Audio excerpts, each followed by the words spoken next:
about the English grammars basic.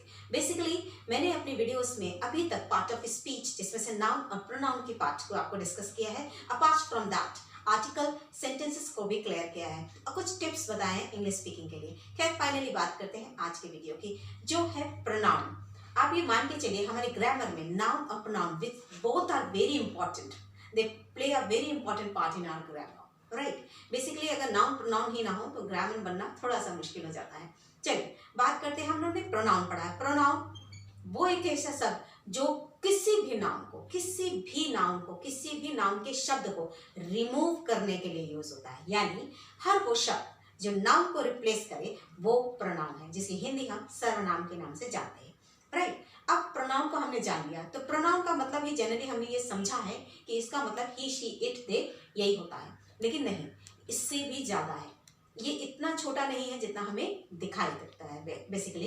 तो चलिए बात करते हैं. मैंने इसमें कुछ टाइप्स डिस्कस किए थे जिनमें से मैंने आपको पर्सनल प्रोनाउन पढ़ाया. राइट. पर्सनल प्रोनाउन शब्द से समझ आ रहा है. Person relate to person. यहाँ पर पर्सन से रिलेटेड प्रोनाउंस है. अब पर्सन से रिलेटेड कितने, यानी हमारी ग्रामर पोर्शन में केवल 3 पर्सन है. First one is I and we, second one is you and the third one is he, she, it, any, name. Clear हो रही है बात. तो ये है पर्सन से रिलेटेड प्रोनाउन. इन्हें हम सब्जेक्टिव प्रोनाउन कहते हैं, जबकि इन्हीं का ऑब्जेक्टिव प्रोनाउन हो जाता है मी, अस, हिज, हिम, हर, देम.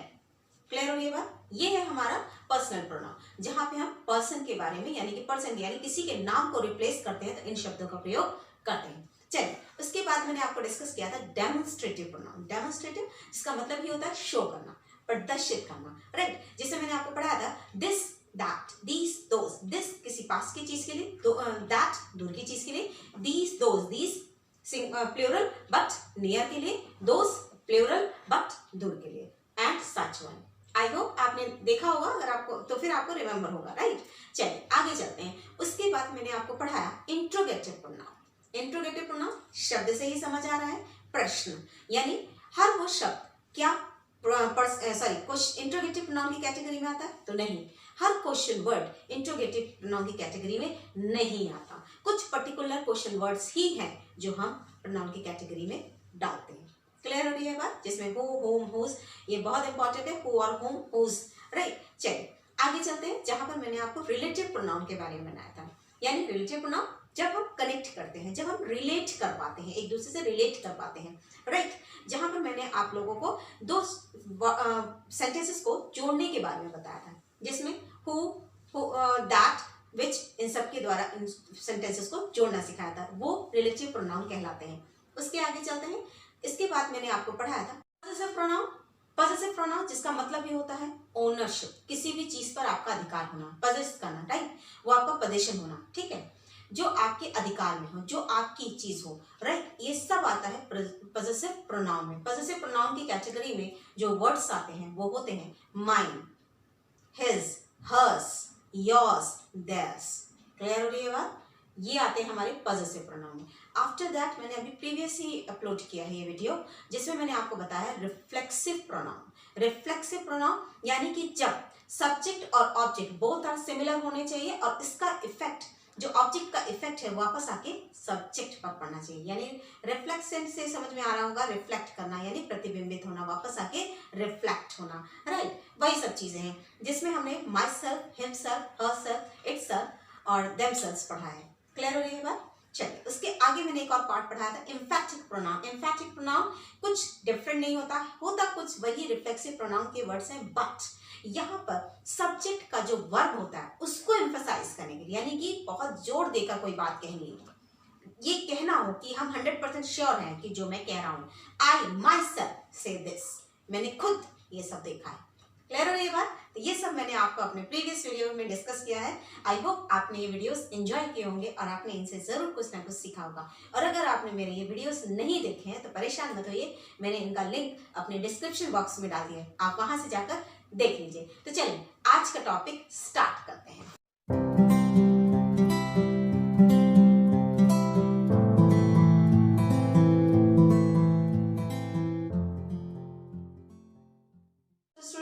इससे पहले कि हम अपने पार्ट पर चलें, मेन टॉपिक पर चले उससे पहले एक बार जान लें कि प्रोनाउन क्या होता है, क्योंकि जो लोग मेरे वीडियो पर नए हैं तो उन्हें ये पता नहीं है। तो चलिए देख लें एक बार प्रोनाउन क्या होता है। प्रोनाउन मैंने आपको स्टार्टिंग में ही समझाया था कि प्रोनाउन हर वो शब्द है जो नाउन को रिप्लेस करता है, यानी जो भी कुछ संज्ञा होती है अगर उसे रिप्लेस करना है उसके स्थान पर जो भी शब्द यूज होगा that is all pronoun, right. इसको एक डेफिनेशन से समझ लेते हैं। Pronoun is a word which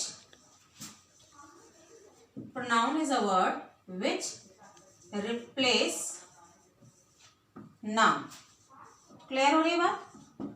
noun, pronoun हर वो शब्द है जो नाउन को यानी संज्ञा को रिप्लेस करता है, जो कुछ भी नाउन है, ठीक है।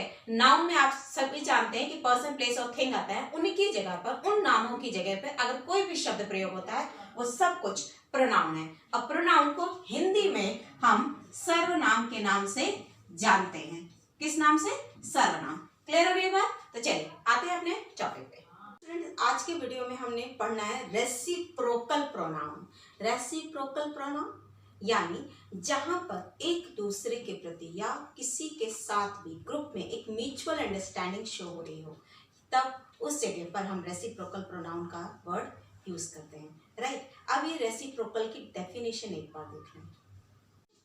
Reciprocal pronoun refer to two और मोर पीपल, यानी रेसिप्रोकल दो या दो से अधिक लोगों के बारे में बात करता है जो डू सेम थिंग, जो किसी एक ही कार्य को कर रहे हों। क्लियर हो रही बात कि रेसिप्रोकल प्रोनाउन एक्चुअली दो या दो से अधिक लोगों के बीच के लिए बात करता है, उनके स्थान पर यूज होता है, राइट। और आपको मैं बताते चलूं कि रेसिप्रोकल जो होते हैं वो सिर्फ दो होते हैं। एक होता है हमारा ईच अदर और दूसरा होता है वन अनदर। सिंपली आप देख पा रहे हैं each other and one another. अब इसका यूज कैसे करते हैं?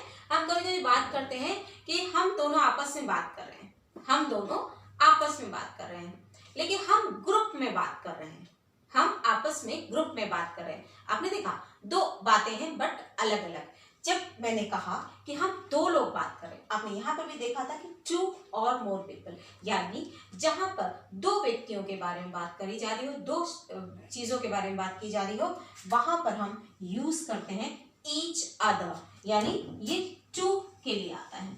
किसके लिए? टू के लिए। जब हम किसी दो के बारे में बात कर रहे हैं वहां पर ईच अदर का यूज होता है। जैसे मैंने अभी आपको बोला कि we talk to not one another, we talk to each other, because वहां पे कितने पर्सन्स है? टू पर्सन्स है। क्लियर हो रही है मेरी बात कि ईच अदर का यूज किन्हीं दो लोगों के लिए किया जाता है। यानी इसका एग्जाम्पल मैं लिख के बता दूं, we talk to each other. I hope I am clear about it, you get my point. We talk to each other, हम आपस में बात करें, हम यानी मैं और तुम। क्लियर हो रही है बात? चलिए आगे आते हैं वन अनदर। बहुत सिंपल है, बहुत क्लियर हो रहा होगा आपको कि या तो टू के लिए रेसिप्रोकल आता है या तो फिर मोर, यानी मोर देन टू। जब बात मोर देन टू की हो, ठीक है, जब मोर देन टू हो तो हम यूज करते हैं वन अनदर। अब इसी बात को अगर हम कहते हैं हम ग्रुप में बात कर रहे हैं, हम ग्रुप में बात कर रहे हैं, समूह में बैठ के बात कर रहे हैं, तो होगा we talk in a group one another, one another।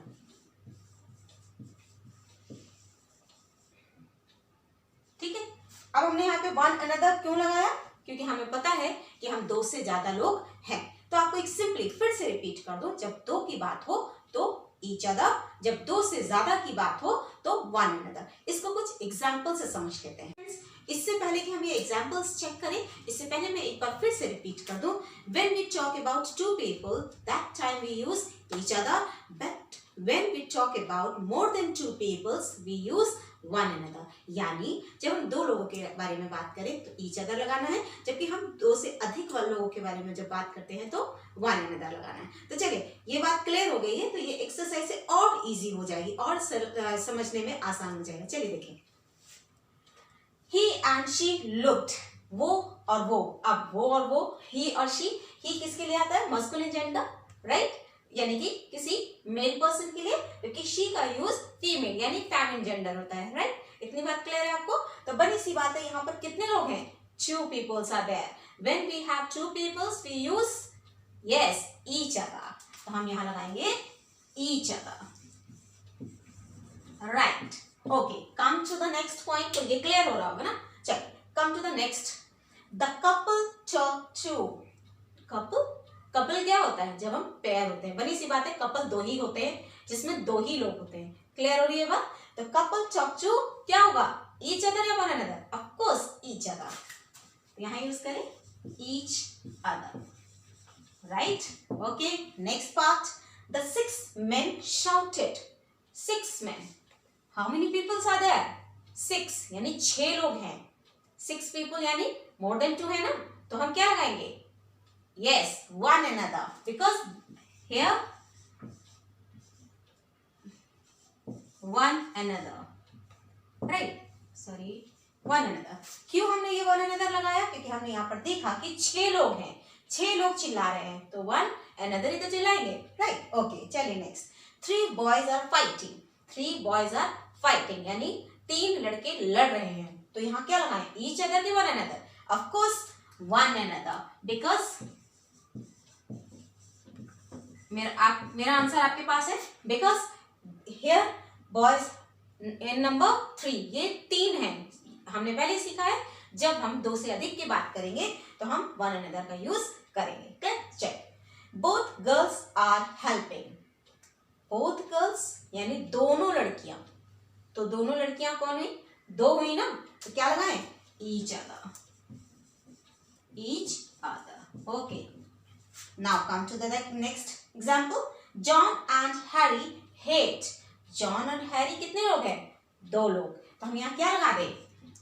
Each other. Clear हो गई ये बात? चलिए, and the last point is all of the members blaming, यानी सभी members blame कर रहे हैं, तो सभी members कितने हैं? all हैं, 2 लोग नहीं हैं, 2 से बहुत सारे हैं, तो हम यहाँ क्या लगाए? One another. क्या लगाया हमने? One another. तो स्टूडेंट्स, आई होप आपको इससे बिल्कुल क्लियर हो गया होगा पिक्चर कि भाई ईच अदर और वन अनदर का यूज कहाँ होता है। रेसिप्रोकल क्या होता है? जहां पर हम म्यूचुअल अंडरस्टैंडिंग यानी 2 लोगों के बीच पारस्परिक संबंध को बताते हैं। क्लियर? इसमें 2 या 2 से अधिक लोग होते हैं, लेकिन when we have 2 peoples we use each other, but more than 2 people we use one another, right? तो ये टॉपिक यहीं पॉज करते हैं और हम आगे चलते हैं।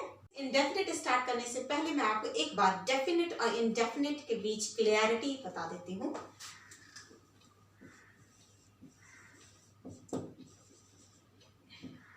This is definite and this one is indefinite. Clear? अब एक चीज है, हमारी लाइफ में 2 चीजें जरूर होती है, one is definite and another one is indefinite, यानी निश्चितता और अनिश्चितता। जब हम सर्टेन हो यानी हम निश्चित हो, कंफर्म हो, 100% श्योर हो, वो डेफिनेट होता है।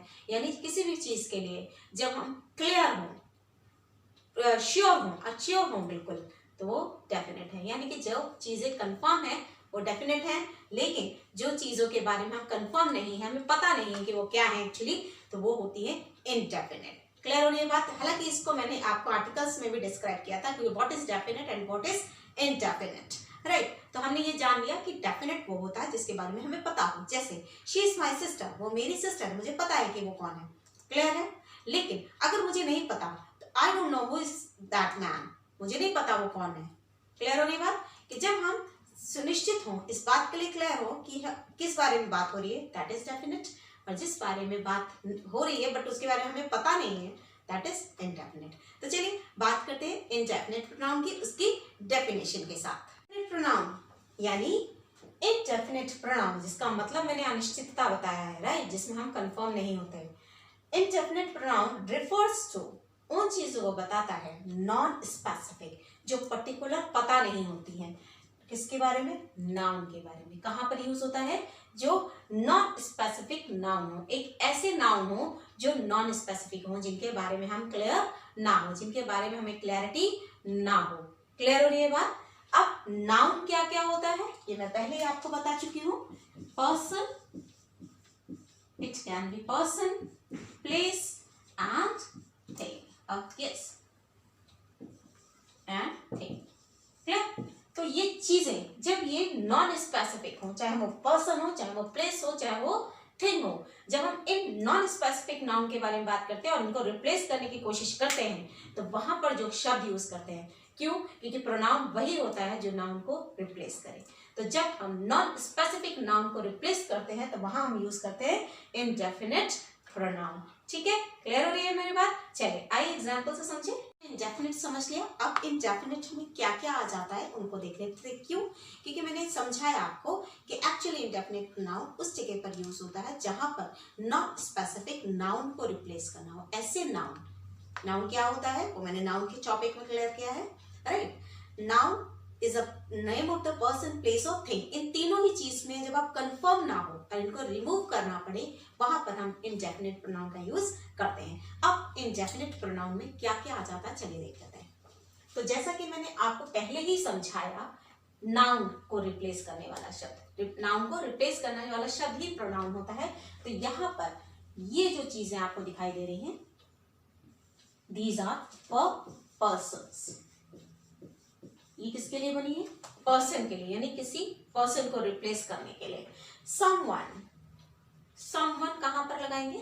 आई डोंट नो, कि जैसे जनरली हो जाता है कि हमें नहीं पता कौन आया है, ठीक है? हमारे दरवाजे पे कोई नॉक करता है या कोई आता है या किसी का भी कॉल आया होता है, तो हम पूछते हैं किसका कॉल है, हुज कॉल, या हमें ये नहीं पता होता है कौन कॉल कर रहा है, तो आई से कि समवन इज कॉलिंग, कोई कॉल कर रहा है, वी डोंट नो ये कौन है। जब हम कंफर्म ना हो किसी के बारे में तो हम क्या लगा देते हैं? Someone. Maybe someone is there, हो सकता है कोई हो वहां पर, कौन होगा पता नहीं है। क्लियर हो रही है मेरी बात? चलिए फिर पर्सन के लिए एनीवन। एनीवन मतलब कोई भी एक हो सकता है। Anyone of them are here, कोई उनमें से कोई एक, लेकिन उनमें से कौन वाला एक पता नहीं। क्लियर हो रही है बात? तो ये है एनीवन। Next everyone. एवरीवन माने जब हम सबकी बात करते हैं, everyone respect the elders, यानी सभी बड़ों का आदर करते हैं।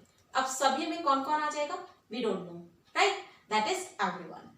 no one, कोई भी एक नहीं, यानी कोई भी एक नहीं। no one present here, कोई भी प्रेजेंट यहाँ नहीं है। कोई भी मतलब हमें नहीं पता कितने लोग थे, उनमें से कोई भी नहीं यहाँ पर उपस्थित है। no one is in the class, कोई भी क्लास में नहीं है, राइट? हमें नहीं पता वो कौन थे, राइट? जब हम अनसर्टेनिटी दिखाएं, जब हम अनिश्चितता दिखाएं, तब हम पर्सन के रूप में इन शब्दों का प्रयोग करते हैं। क्लियर हो गई मेरी बात? अभी हम इनको एग्जांपल्स के साथ समझेंगे तो और क्लियर हो जाएगा। चलिए आगे चले। थिंग, मैंने फिर क्या बताया? Noun is the name of the person, place और थिंग। यहाँ पर्सन की बात हो गई, अब आते हैं थिंग पे। थिंग, जब हम किसी चीज यानी किसी वस्तु के लिए कंफर्म ना हो, जब हम क्लियर ना हो कि भाई ये क्या चीज है। समथिंग, कुछ, समथिंग मतलब कुछ। आई हैव समथिंग, मेरे पास कुछ है, पर क्या है पता नहीं, right? I am not telling you कि what I have, I said something is there, कुछ तो है वहां। क्लियर हो गई बात? Anything, I don't have anything, मेरे पास कुछ भी नहीं है। अब कुछ नहीं में क्या नहीं है? वी आर नॉट कंफर्म, यानी जब हमें सर्टेनिटी नहीं शो कर रही है तो हम लगाएंगे anything. I don't have anything. Everything माने सब कुछ। गॉड नोज एवरीथिंग, ईश्वर सब जानता है। अब सब जानने में क्या क्या आएगा पता नहीं है। क्लियर? तो वहां पर हमने सभी चीजों के लिए, सभी को इंक्लूड करने के लिए यूज कर दिया है एवरीथिंग, सब कुछ। नथिंग माने कुछ भी नहीं। तो आपको एक लाइन याद होगी, nothing is impossible in the world. इस दुनिया में कुछ भी इम्पॉसिबल नहीं है, कुछ भी। अब वो कुछ भी में क्या क्या है, कौन कौन सी डिफिकल्टीज है, या कौन कौन से वर्क है, या कौन कौन से एक्शन है, we are not defined it, we are not clearing all the aspects, we are saying nothing is impossible in the world. कुछ भी दुनिया में इम्पॉसिबल नहीं है, असंभव नहीं है। तो क्लियर हो रही है बात कि यहाँ पर हमने कुछ पर्टिकुलर चीज के बारे में बात नहीं कर रहे हैं किसी भी ऐसी चीज के बारे में बात कर रहे हैं जो सर्टेन नहीं है, जिसके बारे में हम कंफर्म नहीं है, पर्टिकुलरली किसी एक चीज के बारे में कंफर्म नहीं है। चलिए आगे बढ़ते हैं। नाउन के नॉन स्पेसिफिक पार्ट के लास्ट पार्ट पे चलते हैं, प्लेस यानी कि कोई भी स्थान, राइट। जब हम किसी नॉन स्पेसिफिक यानी किसी पर्टिकुलर स्थान के बारे में, पर्टिकुलर प्लेस के बारे में जब बात ना कर रहे हो तब हम इनका यूज करते हैं, राइट। जब हमें स्थान के बारे में कंफर्म नहीं हो, जब हमें पता ना हो, तब हम इनका यूज करते हैं। जैसे समवेयर, कहीं, कहीं, राइट। इसका एनीवेयर, कहीं तो, राइट। इसका मतलब भी होता है एवरीवेयर माने सभी जगह, यानी सब जगह। नोवेयर, कहीं नहीं। अब इसमें देख रहे हैं स्थान तो बताया जा रहा है पर पर्टिकुलर कौन सा, समवेयर माने कहाँ, ठीक है, कहीं तो रखा है, यानी I put my pen somewhere, मैंने अपना पेन कहीं रखा है, ठीक है। Anywhere, find this peoples some anywhere, उन लोगों को कहीं से भी ढूंढ के लाओ। क्लियर हो रही है बात? कहीं से भी, कहाँ से, पर्टिकुलर प्लेस बताया जा रहा है नहीं। जब एक पर्टिकुलर प्लेस ना बताया जा रहा हो वहां पर एनीवेयर है, समवेयर। एवरीवेयर माने सब जगह। गॉड प्रेजेंट्स एवरीवेयर, भगवान सब जगह उपस्थित है, पर्टिकुलर किसी पर्टिकुलर जगह की बात नहीं की गई है। नोवेयर, कहीं भी नहीं। They not find the culprit anywhere, sorry nowhere, उनको कल्प्रिट यानी दोषी कहीं भी नहीं मिले। कहीं भी में से क्या क्या कौन कौन सी जगह उन्होंने ढूंढा ये डिस्क्राइब नहीं है, ये यहाँ पर डिटेल में नहीं समझाया गया। जब हम किसी नॉन स्पेसिफिक बारे में बात करते हैं, जगह के बारे में बात करते हैं, तो हम इन शब्दों का प्रयोग करते हैं। क्लियर? एग्जाम्पल्स देखने से पहले इनकी हिंदी देख लेते हैं, राइट। मैंने इसीलिए हिंदी लिखी है, ये थोड़ी इजी हो जाएगा आपके लिए। पर्सन, पर्सन यानी लोग, यानी पर्सन्स के बारे में बातचीत, यानी पर्सन में कौन कौन से इंडेफिनिट वर्ड्स है। समवन जिसका मतलब होता है कोई, एनीवन जिसका भी मतलब होता है कोई, एवरीवन माने सब, और नो वन माने कोई नहीं। जबकि थिंग्स में आए समथिंग कुछ, एनीथिंग कुछ, एवरीथिंग सब कुछ, और नथिंग कुछ भी नहीं, नथिंग इज इम्पॉसिबल। प्लेस यानी कि स्थान, समवेयर कहीं, एनीवेयर कहीं, सम एवरीवेयर सब जगह, सभी जगह, राइट। और नोवेयर यानी कहीं नहीं। एक बार आप इसका स्क्रीनशॉट ले लीजिए। जब हमने इसकी हिंदी जान ली है तो हम थोड़ा सा इजी हो जाएगा। चलिए पढ़ लेते हैं। Dash is asking for you, कोई तुम्हारे बारे में कोई पूछ रहा है। जब हमें पता नहीं होता कि कौन है तब हम यूज करते हैं इंडेफिनिट प्रोनाउन यानी कि समवन। यहां पर हमने यूज करना है समवन। क्लियर? यानी कोई तुम्हारे बारे में पूछ रहा है। चलिए आते हैं next. Is dash at home, क्या घर पर है?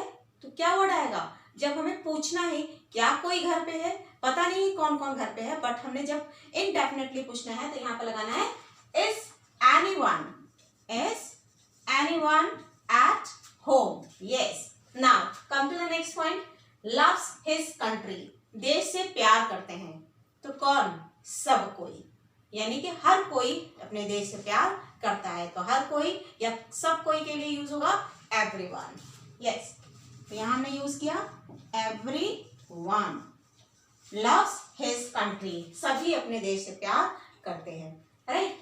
अब next, dash helped me, dash helped me यानी मेरी मदद की, यानी नो वन हेल्प मी, यानी किसी ने भी मेरी मदद नहीं की। नो वन हेल्प्ड मी, यहां पर हमने लगाया नो वन हेल्प्ड मी, किसी ने भी मेरी मदद नहीं की। Next sentence, I want dash to eat, मैं खाना चाहता हूं कुछ।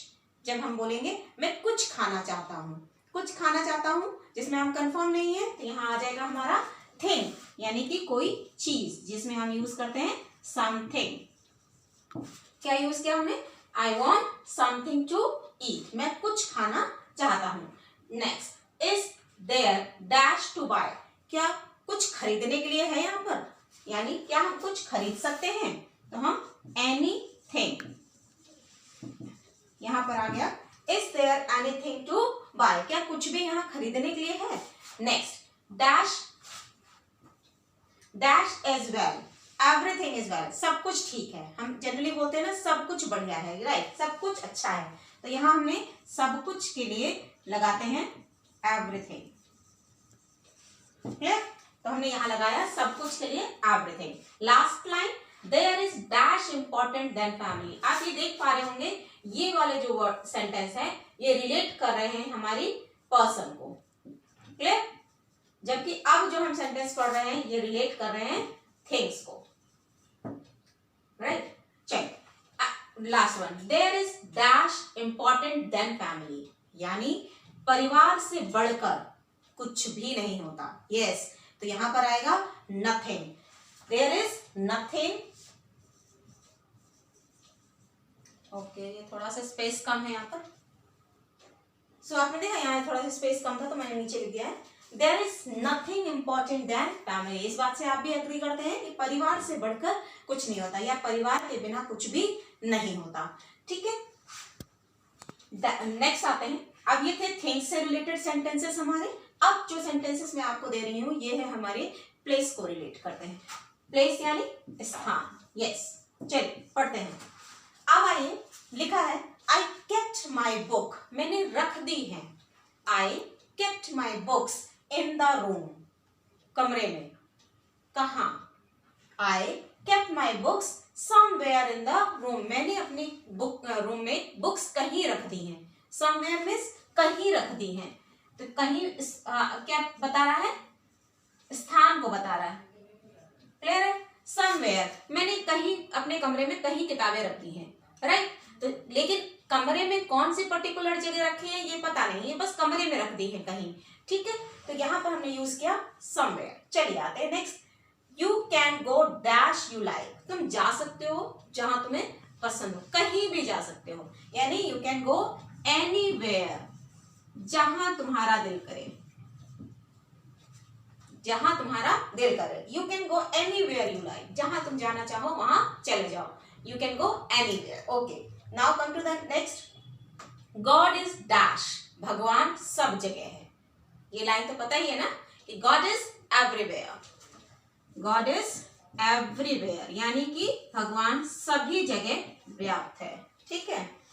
दे फाइंड द कल्प्रिट, उन्होंने कल्प्रिट को कहीं भी नहीं पाया, नोवेयर, कहीं भी नहीं पाया। They find the culprit nowhere, उन्होंने कल्प्रिट को कहीं भी नहीं पाया। तो फाइनली यहां पर हमारा ये एक पार्ट कंप्लीट हो जाता है, ठीक है। स्टूडेंट्स, इनडेफिनिट प्रोनाउन का एक क्विक रिवीजन कर लें, फिर उसके आगे के पार्ट्स को डिस्कस करेंगे। सबसे पहले हमने ये सीखा कि इनडेफिनिट प्रोनाउन एक्चुअली अनिश्चित प्रोनाउन है, अनिश्चित सर्वनाम है, यानी जहां पर हम किसी नॉन स्पेसिफिक नाउन के बारे में और नाउन के बारे में बात करते हैं, इनको रिप्लेस करते हैं। और नाउन को में क्या क्या आ जाता है आप अच्छे से जानते हैं, पर्सन, प्लेस और थिंग, क्लियर।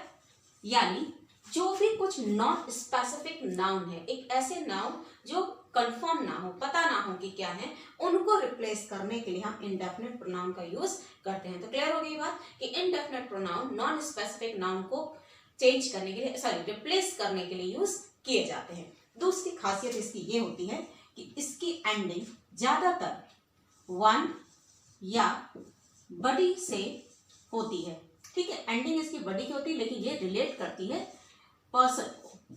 जब भी किसी पर्सन का इंडेफिनिट प्रोनाउन बनेगा तो उसकी एंडिंग हमेशा वन और बॉडी से होगी, जैसे someone, somebody, anyone, anybody, everyone, everybody, ठीक है।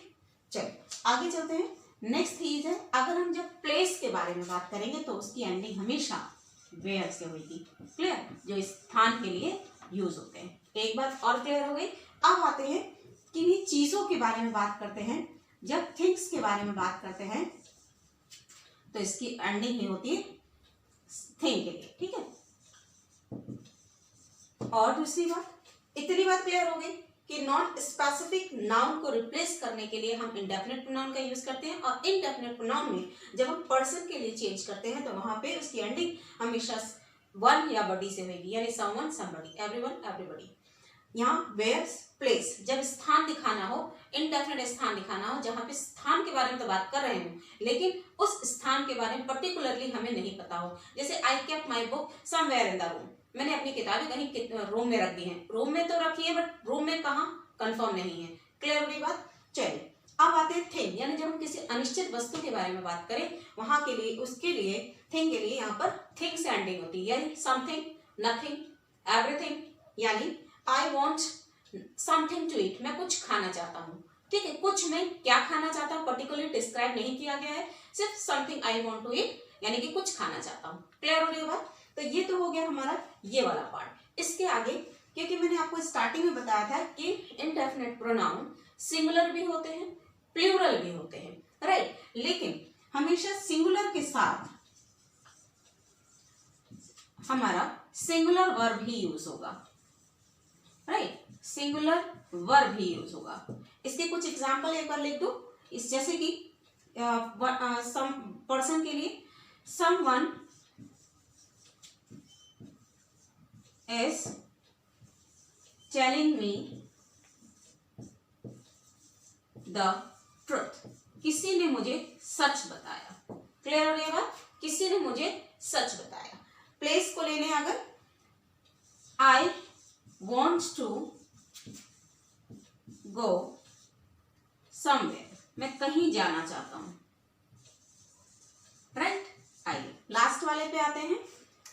थिंग यानी एवरीथिंग, नथिंग, समथिंग और एनीथिंग। ठीक,